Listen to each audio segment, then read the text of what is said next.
The judge's gavel echoed like a death knell in the sterile courtroom air.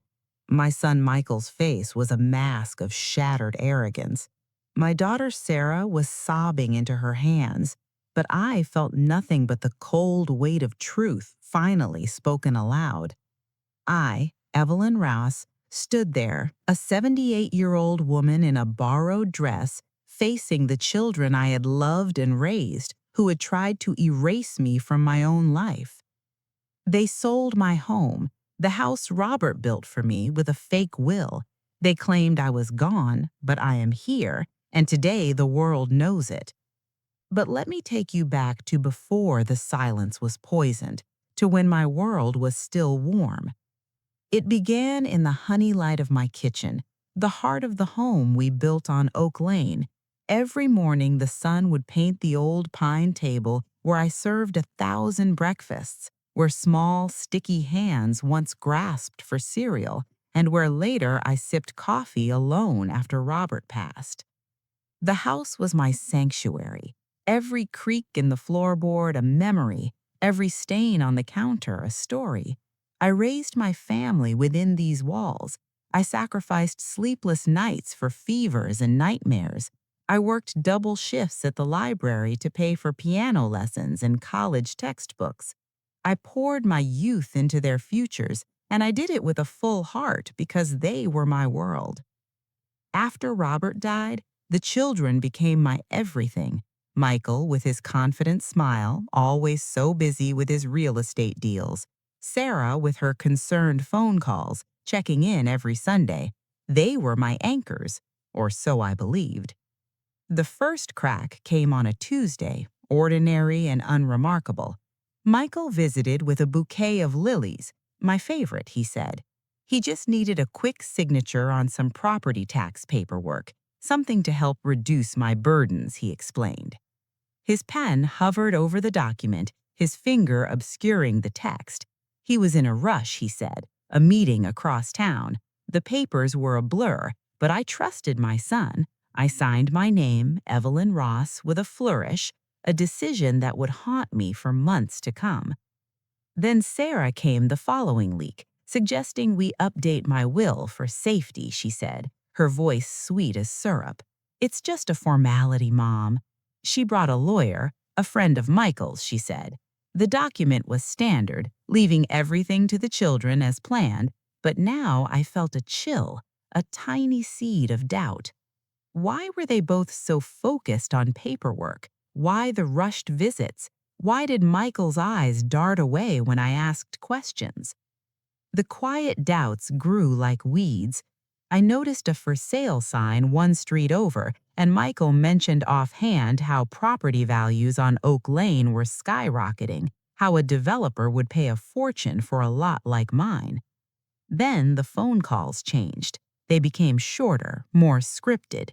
My requests for family dinner were met with sighs and excuses.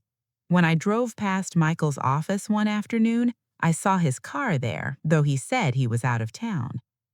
I pushed the thoughts away, burying them under a mountain of maternal guilt. How could I suspect my own children? But the silence in the house grew heavier. The walls seemed to whisper warnings. The betrayal revealed itself slowly, cruelly. It started with a registered letter from a bank, a notice of a lien release for a property sale.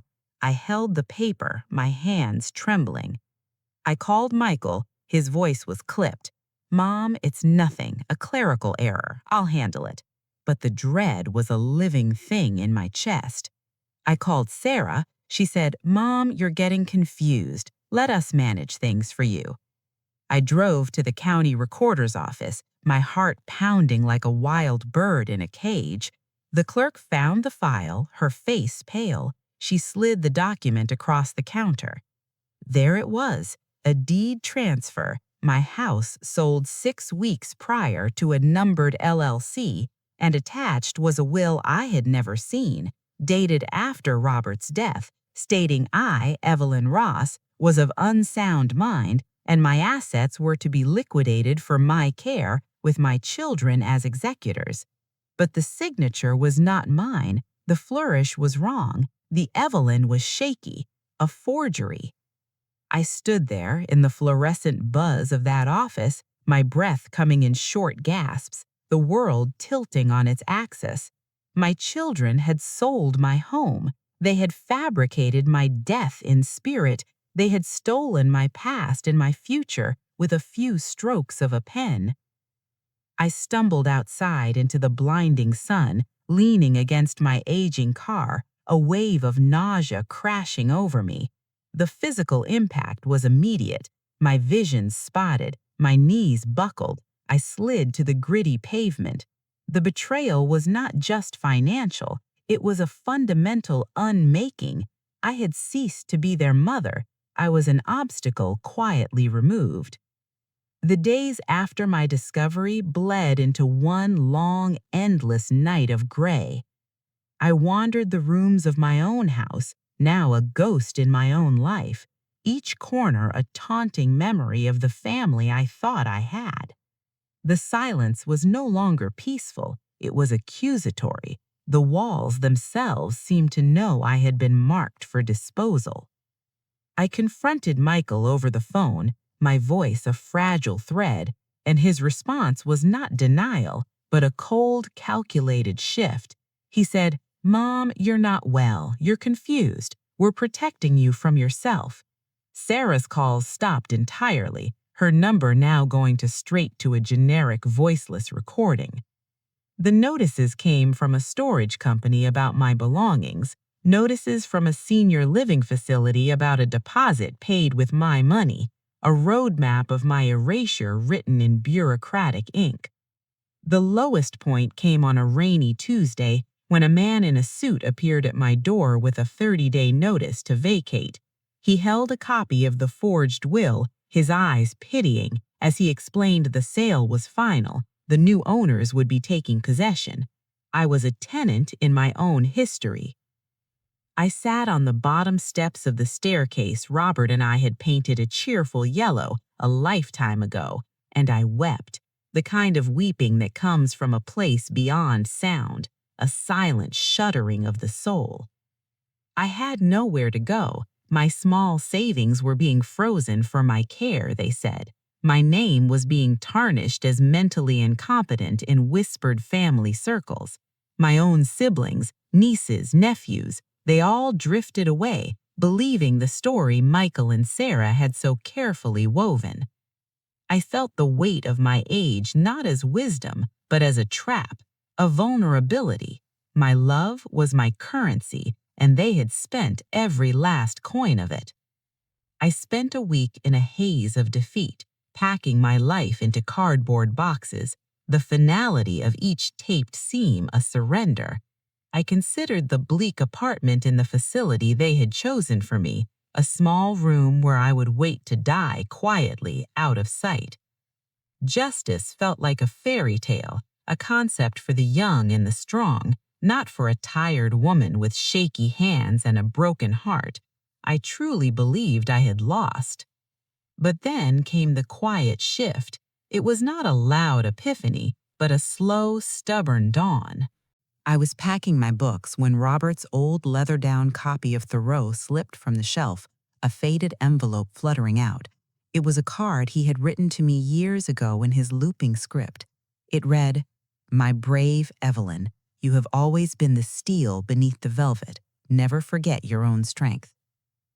I held that card until the paper grew warm and something in me, a dormant filament, began to glow. The next morning, I looked at my reflection in the microwave's dark surface, and I did not see a victim. I saw a woman who had survived childbirth and burial, who had balanced budgets and soothed nightmares. I was still here.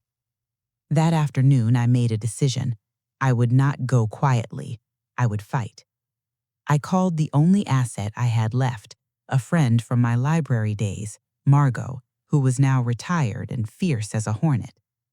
I drove to her apartment with the documents, my hands steady for the first time in weeks. I laid them out on her kitchen table, and I said, "Margot, they have stolen my home."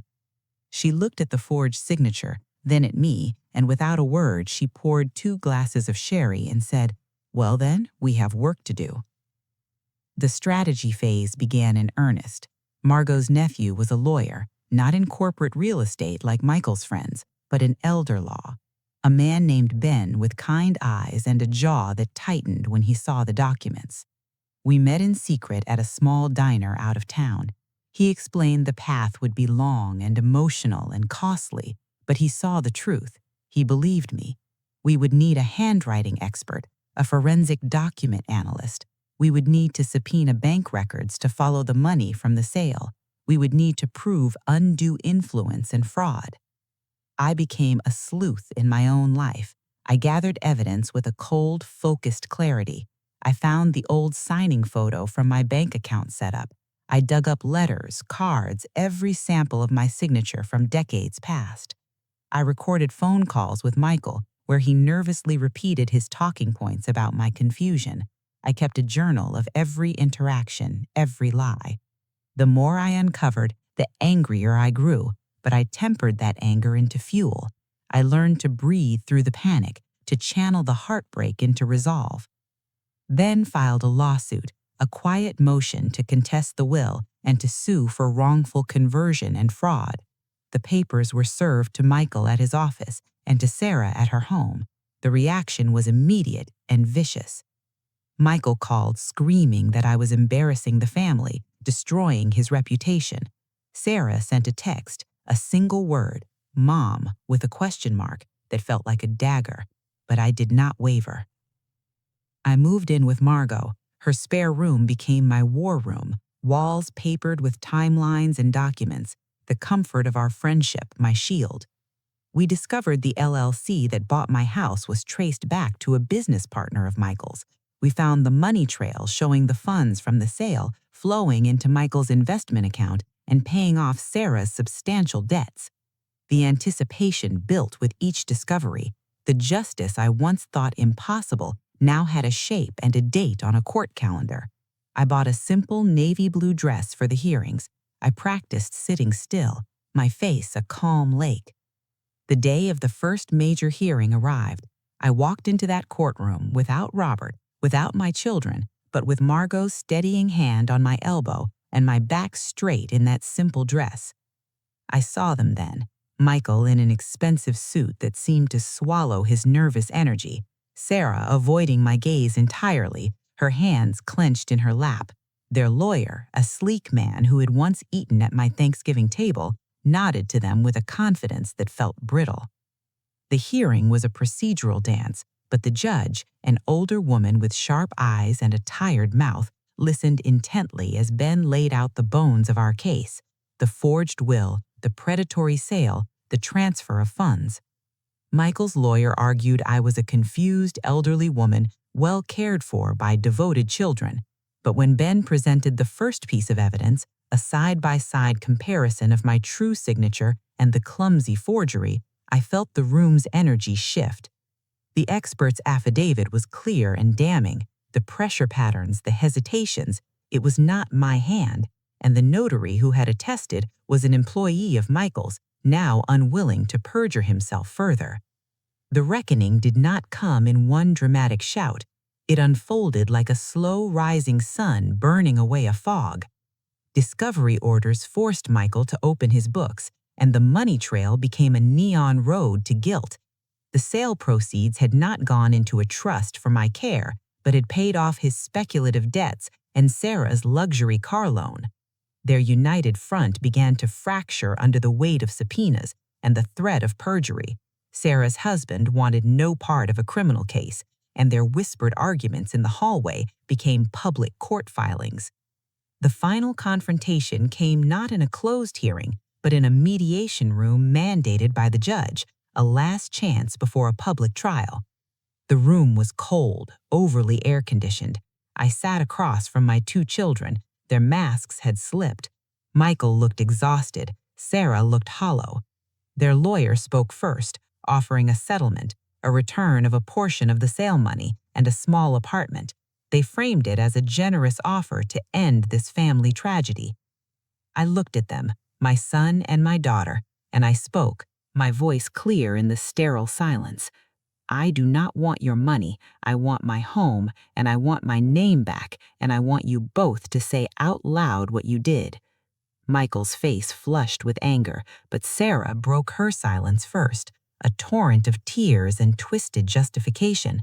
She said it was my fault for being alone, for needing things, for living in a house too big, that the market was too good to ignore, that they were going to give me a nicer, easier place. I listened until she ran out of words, and then I said, "I gave you everything, and you treated me like a problem to be solved." Ben then laid our final card on the table. We would not settle, we would go to trial, and we would press for criminal charges of fraud and forgery. With the evidence we had, the district attorney was already interested. I saw real fear in Michael's eyes then, not just anger, but the fear of a man who sees his whole constructed life crumbling, the reputation he valued above his mother about to shatter.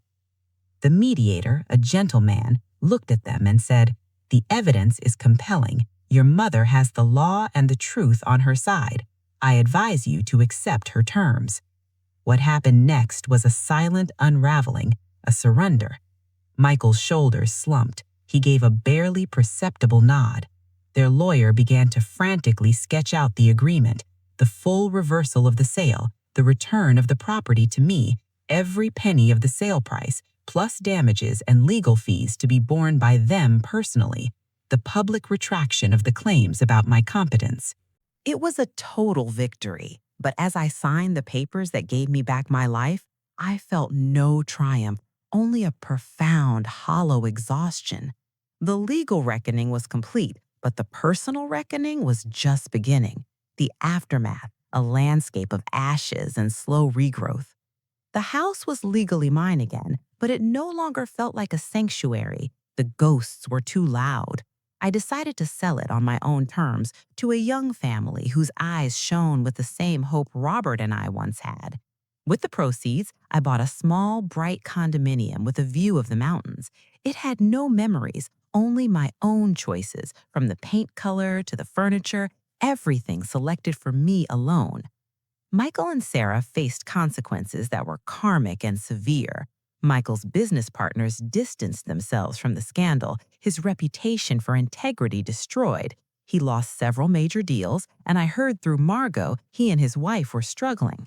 Sarah's marriage, strained under the financial and ethical weight, ended in a quiet divorce. She moved to another state, a distant echo of the daughter I once rocked to sleep.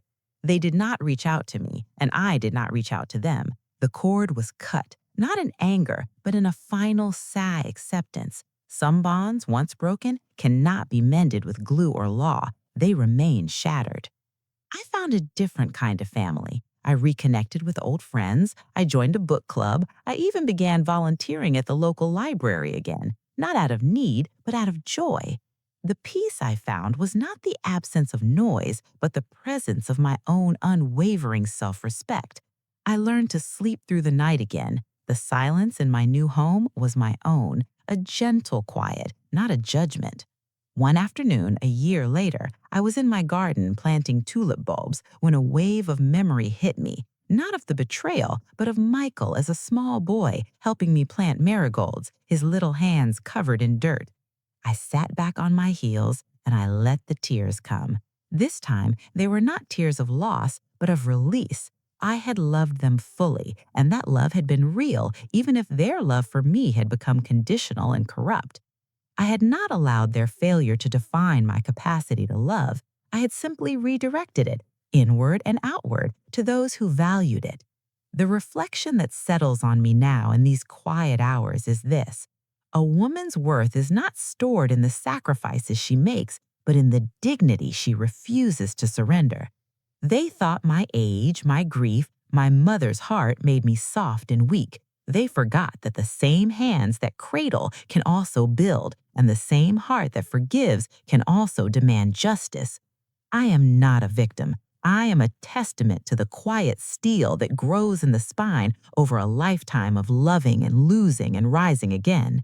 The world may see a grandmother, but I know I am the matriarch of my own story, the keeper of my own chronicles, and my final lesson is this: Do not mistake kindness for weakness, and never, ever underestimate the fierce fire of a good woman who has been betrayed. For anyone listening who feels their own family silence growing heavy, who sees the subtle cracks in their foundation, I say this: see the truth, gather your strength, your proof, your allies, and face the storm. You can survive the betrayal and you can find peace on the other side, but you must walk through the fire first. You must be willing to lose what you thought you had to reclaim what is truly yours: your name, your truth, your unshakable self. The house on Oak Lane is gone, but I am here. I am Evelyn Ross, and I am finally home. The morning sun now paints my new table, a smaller one of reclaimed oak, and I drink my coffee watching the light climb the distant mountains. Peace is not a destination, I have learned, but a series of small, deliberate choices.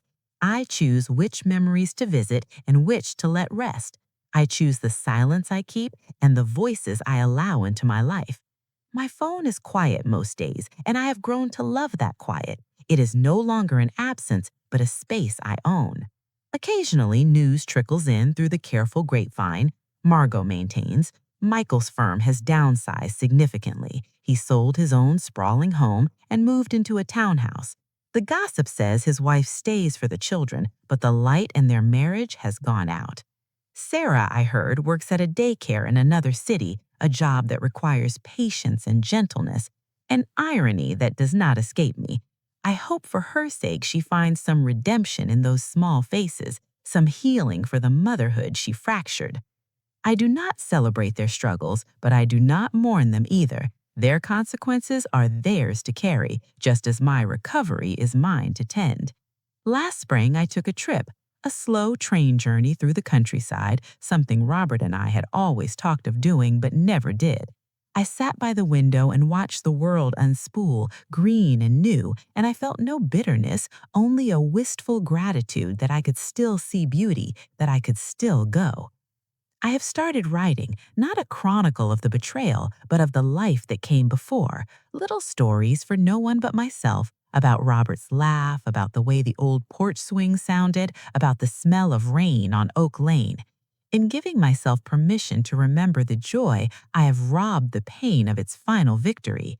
There are still moments, of course, a scent, a song, a turn of phrase that brings the old ache rising like a tide. But now I have built a stronger shore. I let it wash over me, and I wait for it to recede, which it always does.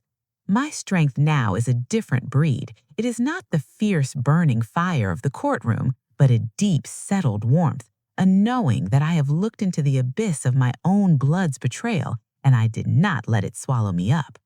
I volunteer at the library now, on my own terms. I read stories to children, and I see in their eyes that perfect tryst, and it does not break me. It reminds me that innocence is real, even if it is not forever. Sometimes an older woman will come in, her eyes hesitant, and she will linger near the law section or the personal finance guides, and I will offer her a cup of tea in the community room, and we will just talk. I have become a silent beacon for those navigating their own quiet crises. I share nothing of my story unless asked, but I think my presence, my calm, my unshaken demeanor speaks a language they understand.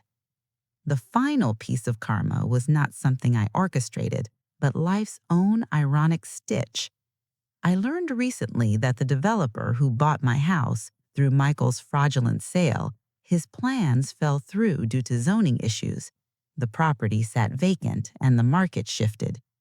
The young family I sold it to directly, they got it at a fair price, and they have filled it with laughter and light. They sent me a card last Christmas with a picture of their toddler sitting under my old magnolia tree, and I wept clean, grateful tears. The house is loved again by people who value its history, while Michael's investment portfolio that he fed with my stolen security suffered a series of losses, a cascade of poor choices, as if the universe itself was rejecting his ill-gotten gains. He tried to reach out once, a letter that arrived 6 months ago, full of circular apologies that spoke more of his own discomfort than of any real remorse. He wrote that he hoped I could find it in my heart to understand. I read it once, then I placed it in the fireplace and watched it curl into ash. I felt no rage, no satisfaction, only a final quiet severance. Understanding was not owed. Forgiveness was a gift I chose not to give. My reflection in the window now shows a face lined with experience, but the eyes are clear. I own every one of my years. I earned them. The lesson I carry and would whisper to any soul feeling the cold creep of betrayal from those they hold dear is this: you must become the guardian of your own story. Do not let them write your narrative. Do not let them assign your weakness. Your love is not a flaw, but your trust must have boundaries as strong as any fortress wall. The journey back to yourself is walked one excruciating step at a time through the thicket of legal papers and sleepless nights and the devastating quiet of an empty family tree. But on the other side, there is a clearing, and the air is yours to breathe, and the life you rebuild, brick by careful brick, will be your true legacy. I am Evelyn Ross. I planted tulips today, and tomorrow I will read to wide-eyed children, and the day after that, I will simply watch the mountains hold their steady watch. The chronicle of a matriarch is not just about the family she raised, but about the self she reclaims when that family falls away. I am here, I am whole, and my story is mine alone to tell. The seasons turn here with a gentle rhythm. I have learned to appreciate the slow unfurling of spring, the deep green fullness of summer, the blazing release of autumn, and the hushed reflective snows of winter. Each one feels like a page turned in a book I am finally enjoying reading rather than desperately writing. My days have a softness to them now, a predictability that is not monotony but melody.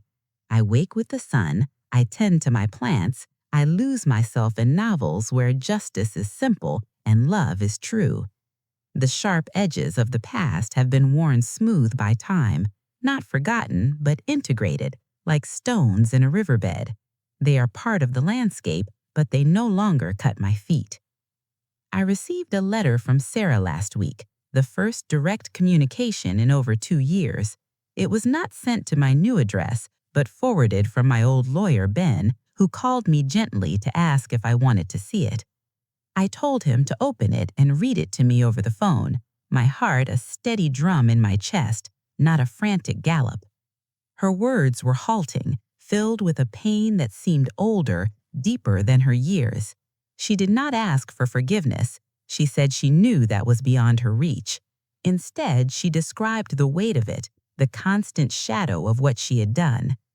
She said working with children has become both her penance and her agony because every time a little girl calls out for her mother, she feels the ghost of my voice and remembers how she chose to silence it. She said she is sorry, not for the legal trouble, but for the moment she let her brother convince her that our love was a burden and our home was just an asset. I listened until Ben finished reading and the silence on the line stretched out. I thanked him and told him no reply was needed. I sat in my armchair for a long time, watching the afternoon lights light across the floor. I felt sorrow for her, a distant, cool pity, like for a character in a tragic play. But the cord that once bound our hearts has been severed. I have no more maternal energy to give her, no more reservoirs of hope to drain. Her karma is to live with her choice, and mine is to live freely beyond it. That is the final unspoken truth of betrayal. The love you had does not vanish, it transforms into something else, a silent knowledge, a permanent change in the atmosphere. Michael has never sent a letter, never acknowledged the depth of his crime. I suspect he never will. Some people build their identities on such brittle foundations that to admit a crack would mean total collapse. He heard he takes the train now instead of driving his luxury car, a small detail, but one that speaks volumes about the shrinking of his world. I do not wish him ill, I simply do not wish for him at all. He has become a stranger whose name happens to share a history with my own. My resilience now is in the ordinary things, in the ability to feel a simple, uncomplicated joy. Just last week, I hosted a small dinner here in my condo for Margot and a few other friends. We laughed too loudly and talked about books and politics and the silly things our bodies do as we age. As I cleared the plates, listening to the warm murmur of their voices, I felt a surge of contentment so profound it brought fresh tears to my eyes. This was my choice, my family built not from obligation, but from mutual affection. The aftermath they could not steal, the future I have woven from the strong threads they tried to break. The reflection I offer you now as my story closes is this. The greatest justice is not always the dramatic courtroom victory or the public shaming, though those have their place. The greatest, most lasting justice is the peace you build afterward, the life you reclaim stitch by careful stitch. It is waking up each morning and realizing the grief is a little lighter, the anger a little quieter, that you have become someone you respect staring back at you in the mirror. They thought they were putting me away in a small room to be forgotten, but they accidentally set me free to build a whole new world. Do not be afraid of the silence that follows the storm. That is where you will hear your own voice again, strong and clear. Do not be afraid to be the villain in someone else's story if it means being the hero of your own. And never, ever believe that your story is over because of your age, your heartache, or the lies others tell about you. The chronicle is yours to write until your very last breath. I am Evelyn Ross. I survived, I rebuilt, and in this quiet, sunlit room, surrounded by my own chosen things, I am finally and completely free.